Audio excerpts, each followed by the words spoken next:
You're listening to the Illinois District Men's Ministries. Today we will have some discussion. I don't want to just talk at you the whole time. I know in our church we do a lot of sessions with small group discussion because we believe, if you're doing some of the talking and you're applying it to your context, that's when you can see a lot of change. Now, I'm not much of a talker. I am a man of few words usually. So getting started in small group discussion can be tough. But hey, take a risk. Stretch a little bit. This is men's conference. We're all brothers here. We'll get through it. It'll be good. So as you know, the theme this weekend is rock solid. We're talking about foundational things and having a rock solid foundation. In this session today, we're talking about building things right the first time. And we'll talk about two foundational things. And probably the biggest foundational thing in our life, in my opinion, would be identity. Everyone say identity. Identity is the core of who you are, your beliefs, your value, your sense of self. Identity defines how you see yourself, how you find your worth, shaping how you live and make decisions. And identity, it has to be built right. There's a saying I've heard, and it's shortcuts make long delays. Has anyone lived that out? You're hiking, you think you found a shortcut, and then you realize, oh, that's a 10-mile loop. Like, that's a bad time to find that out. But shortcuts will make long delays. Has anyone in here ever cut some corners in something? Okay. We're going to pray for honesty today because we need it. Exactly. Okay, one of the examples that I thought of when cutting corners, I think probably the worst thing in the world. Forget torture and waterboarding. The worst thing in the world has got to be putting together furniture. There's a lot of amens. I heard the sighs of some wounded men right there. Putting together furniture is probably the worst thing in the world. Trying to follow those instructions. There's 5,000 pieces. No, I've been guilty sometimes. I think I'm the macho man and I can figure it all out. Skip those instructions. I can put this together.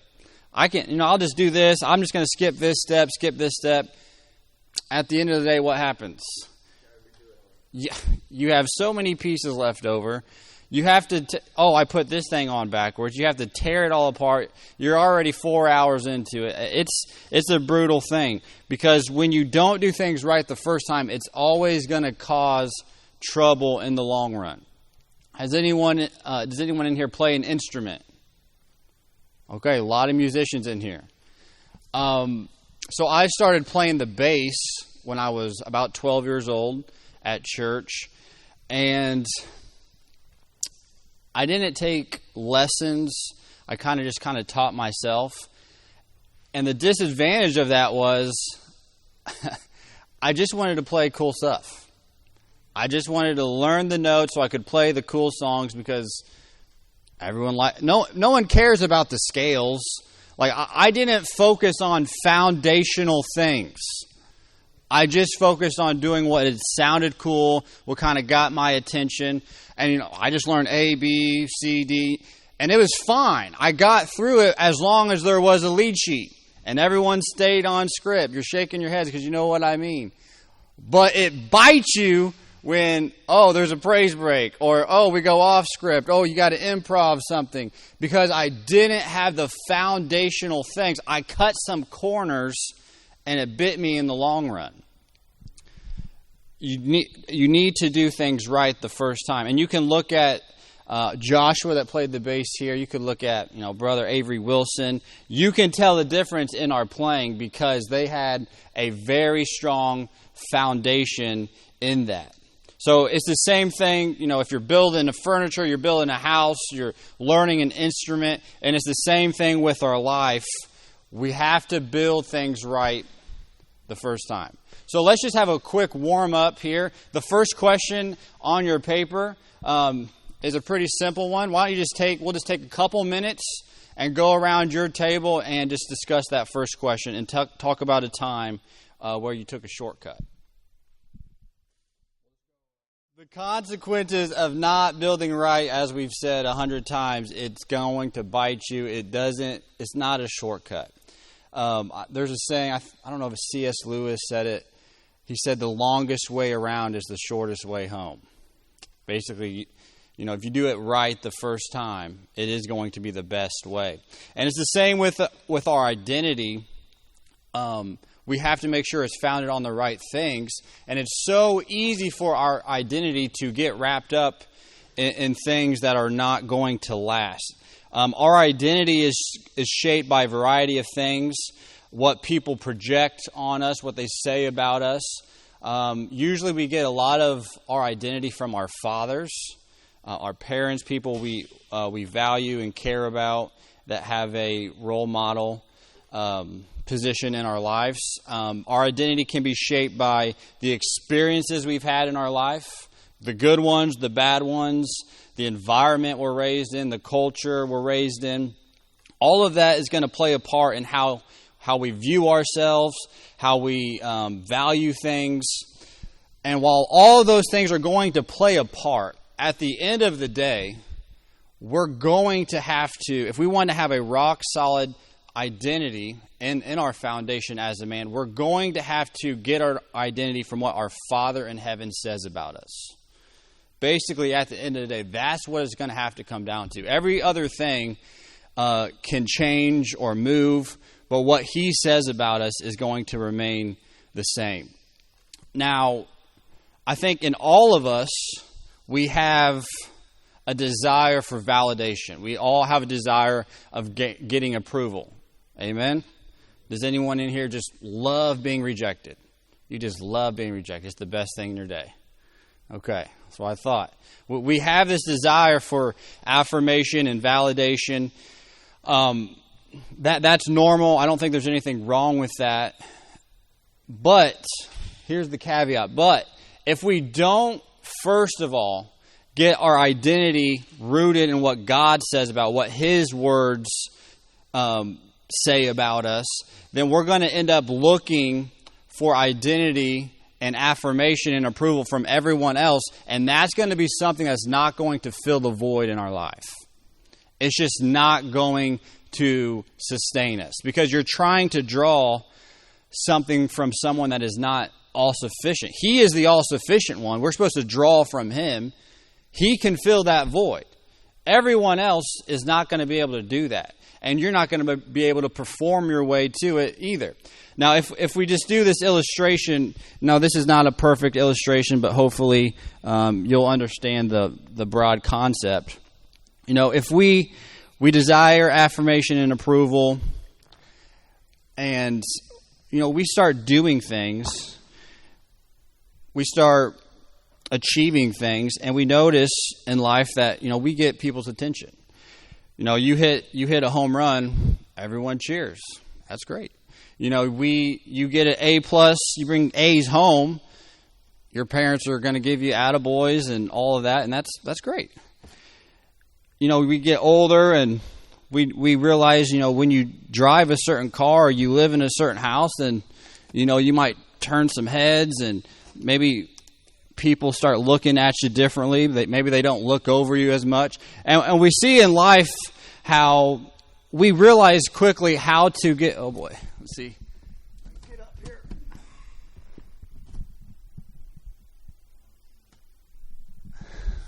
The next one might not happen. But we see how to get people's approval and affirmation, and that feels good. But what we can do is we can build this life. This is our life here, and it's a tower, and it looks good when it's up, but that is a very shaky foundation. This is an identity. I think this is a picture of an identity that's not grounded in what God says about us, because it looks good, but that's a lot of pat on the backs and doing a lot of good things and knocking it out of the park, but that is going to be shaken. Because we're not going to perform and hit it out of the park every single time. We're not going to get praised all the time. We're going to get criticized sometimes. We're going to get, we're going to fail sometimes. So what can happen is we can base our life and our worth based on the height of our tower. And we can compare, we can come to men's conference and we can compare to everyone else. And how tall is your tower? How much money are you making? And what are you driving? And what are you doing in the church? And how many times have you preached? Or whatever it is. And the danger is we're building a tower, an identity that is not on a firm foundation. Because the truth of the matter is, you can lose your health. You can lose your job. Hey, that position in church, that's just a season. That may not last forever. I'm on the youth committee. One of the best pieces of advice that I got from a youth president, he's your pastor, was, hey, this is a great time in your life, but this is just a season. Don't make it about your identity. Your car can break down. Your health can fail. Your performance can suffer. Your appearance can change. Whatever you're drawing your identity from, I guess we can say it like this. You should never put your identity into something that can be taken away. And that's on your sheet there, if you can fill that in. Don't put your identity in something that can be taken away. Because that foundation will be shaken. That tower will fall under the pressure of life and the trials of life. And now, there's nothing wrong with these things in and of themselves. But we can also build an identity off church things. How many Bible studies we've taught, how many souls we've won, how great of a sermon you preached, or fill in the blank. Any of those performance things. So we have to ask ourselves today, where is my identity found? What does my life look like? What am I trying to build or make a name for myself? Or what happens when I don't perform great? Like, before we go into these next couple questions on your sheet, let's just mention this. Raise your hand if you remember how Jesus was tempted by Satan. You guys remember that story? Perfect. And, Satan comes to him and says, Jesus, turn these stones into bread. And this was right after Jesus was baptized, and the voice from heaven said, this is my beloved Son in whom I'm well pleased. And then Satan comes and tries to get him to turn the stones into bread. And, why did Satan do that? I think there's maybe a few reasons. Maybe he was trying to get him to, break his fast. He was hungry. I think Satan might have been appealing to Jesus' flesh. But another side of that, I think, in my opinion, is Satan was trying to get Jesus to use his power for personal gain and to use his ministry to validate himself. Or to do cool things to prove who you are. Because he said, if you really are the Son of God, then do this. So we have to ask ourselves, are we trying to do these things to get our identity? Are we trying to hit this out of the park and make this person happy so we have some self-worth? Because we'll have to then back up and ask the question, what is our identity like when I'm not hitting it out of the park? How do you feel about yourself if you mess up and you're not perfect? What happens when, you don't have the nicest car, you're not the best one in the room, you're not the smartest person at your table? Or what happens when you're criticized and your brother is praised? All of these things are just indicators of where we place our identity. So why don't we're going to take a few minutes, probably 5, for example. I think inside of all of us, when we leave the conference, when the hype dies down, the music stops, and we're all alone, I believe all of us have some I am statements in our hearts that we believe about ourselves. So it's not what your head says. It's not like, oh, I know this isn't true, but it's deep down what your heart is telling you. And it doesn't, most of the time they are false beliefs. Not every time, but we're going to touch on the false beliefs today. So some of those, to get your mind going a little bit, a few false belief, I am statements are, I am not enough. I am my mistakes. I am a failure. I am unworthy of love. I am defined by my past. I am my performance. I am a disappointment. I'm invisible. I am not valuable. I am a victim of my circumstances. Raise your hand if you felt any of those before. Okay, that would be all of us. So for me, I grew up in church. I grew up in a very healthy home. I really did. I didn't have a church hurt or I don't have that story. I had parents that were not raised in church. They had a lot of trauma in their life. And I thank God that they did see transformation and healing in their life, and they were very diligent not to pass that on to us kids. So I can't really remember any real traumatic things in that regard. But that doesn't mean, just because you grow up in church and you have a good environment and healthy parents and all that, doesn't mean you're going to be sheltered from not having any false beliefs in your life. We live in a fallen world and no one's perfect, so those false beliefs are going to come. And one of the biggest struggles that I had and that I believed was, I am my performance. That's what my heart would whisper to me. You're only as valuable as what you can produce. You're only as good as your last sermon. You're only as good as, your performance in sports or this or that. You're only as good as your last decision you made. I was terrified of making bad choices. I didn't want to be a fool. I didn't want to be an idiot. And I believed that that's where my value came from. I knew all the right verses. I grew up in this. I know Jesus loves me. I know all that up here. But in here, in my heart, that is what I believed about myself. So, when you have that I am my performance identity, you're constantly trying to build this right here. You're constantly trying to achieve things. You're not going to want to rest. You're going to have a hard time with resting because you feel like, well, I'm not building my tower right now, so I don't have any value. Anyone felt that before? It's hard for you to rest and just relax because I'm not doing anything. I'm not worth anything because I'm not producing something. And that's where I was at. I had a fear of failure, and it wasn't like a healthy, it definitely was not healthy, because a mistake wasn't a learning experience. A mistake was an attack on my identity. It was an attack on my value. And, with that mindset, you compare yourself to other people. So when your brother gets promoted or gets praised or gets whatever, it looks like their tower is bigger than mine. And, what's that mean about me? And all these things was because my identity was not rooted in God. It was rooted in my performance. So when I wasn't, having that identity isn't bad when you have this and everything's going well. It feels pretty good when your performance is hitting it out of the park every time. That's why it's seducing.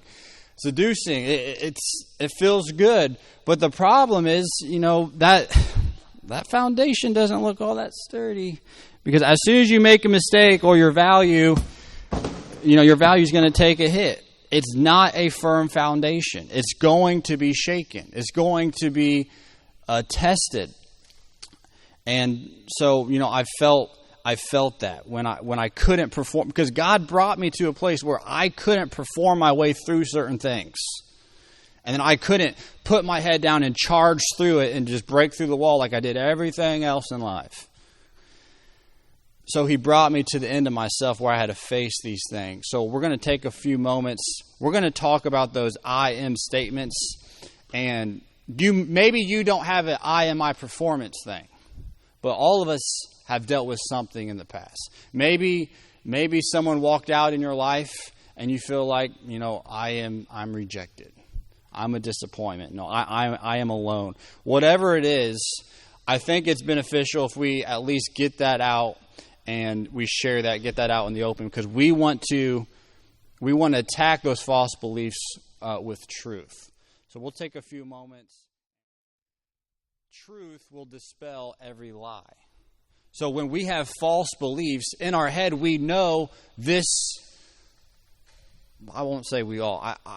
In our head, we might believe that this is false, but in our heart, we don't believe that. So we have to have new experiences, because when we fail and I am my performance, and when I don't perform and I don't get validated, well, I just have more evidence to back up my false belief, or I am broken, or I am weak, and when I fail, now I have more evidence to back up. See, that's true.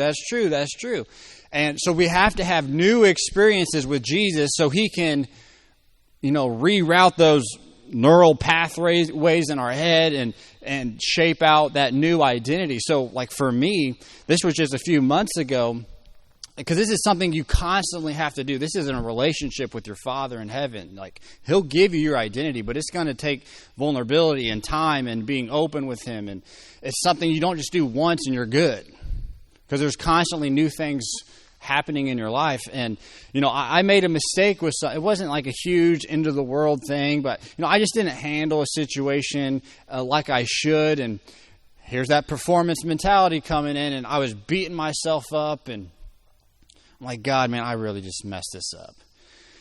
And I felt like he showed me like some things to do and apply, and I felt like he was speaking to me.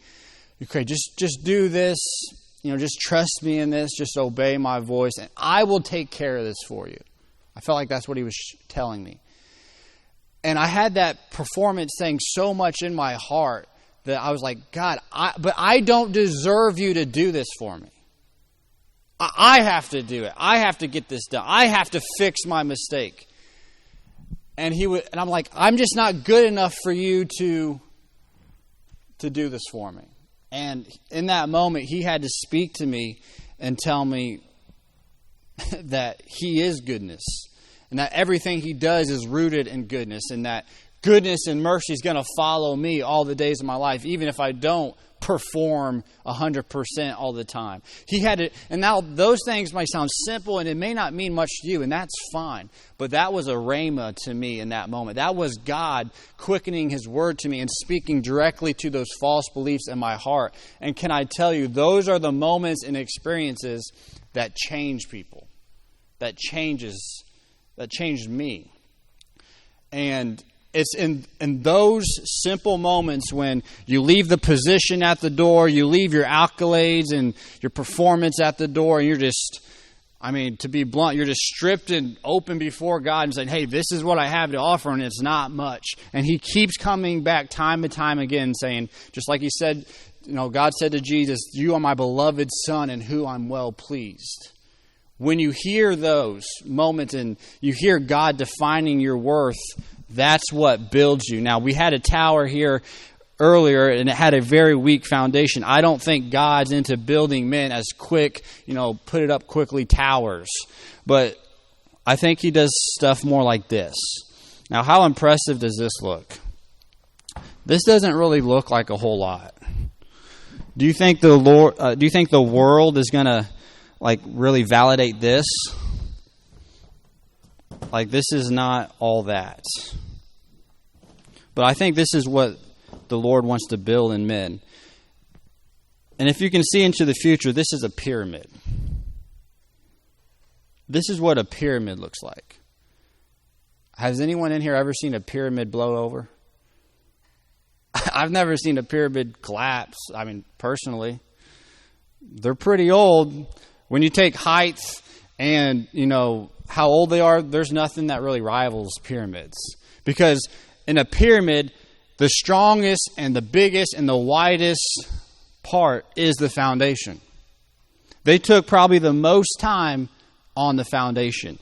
And I think with being a man and getting your identity from God and having these experiences, if we want to be rock solid, in our foundation, having these moments with God and working on our identity and not getting caught up in how tall of a tower we can build. Because, listen, the world's not going to really validate this.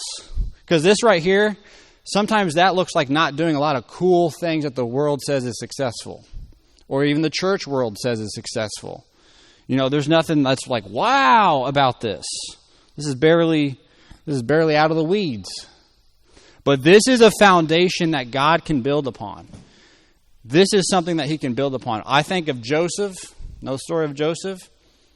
I see when God gave him a dream, you know, I see that as, I think Joseph looked at that and was like, wow, look at that tower. My family's going to bow down, and, you know, that's pretty cool stuff. Like, they're going to validate me, and they're going to say I'm the man and all of this stuff. But what he didn't realize was the next 13 years was God was going to build a foundation. And really that tower looked like this. That dream, the plans that God gives you, the dreams he gives you, that doesn't look like you trying to build a tower. That looks like you submitting to the process and letting him build the foundation so he can trust you and elevate you. What's the Bible say? Humble yourselves under the mighty hand of God, and he will lift you up in due time. We can't get those roles reversed. Because if we try to raise ourselves up, then he has to take our job and humble ourselves. Humble us.